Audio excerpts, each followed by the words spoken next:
ভাই হ্যাঁ তাহলে কত জোড়া? তাহলে জোড়া হলো এই জোড়া 220, হ্যাঁ এই জোড়া 220, এই হলো 150। আমরা কি হিসাব ঠিক মতো না কইতাছি নাকি, না বেশি চাইতেছো? আরে ভাই হিসাব না বুঝলে কি ব্যবসা করতে আইছি, ছোটবেলা থেকে আমি ব্যবসা করি। তাহলে 2 জোড়া 150। হ্যাঁ এটা হলো 220 হ্যাঁ এক জোড়া, হ্যাঁ। এক জোড়া 220, এই হলো 150। যদি নেন তাড়াতাড়ি তাড়াতাড়ি 20 চাইতেছে বেদা আমাকে। হিসাব ঠিক মতো না করছুন তো? আরে ভাই আমার হিসাব তো আপনি করুন কি, আমি হিসাব না বুঝতে ব্যবসা করতেছি। আচ্ছা 2 জোড়া দিন, 2 জোড়া দিন। দেন তাড়াতাড়ি দিন, তাড়াতাড়ি দিন। এই যে আপনার 150। হ্যাঁ। এই নিন, এই নিন। দেন।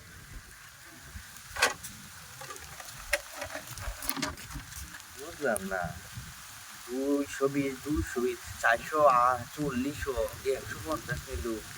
ভাবতা না কি আর আমারই না বুঝি।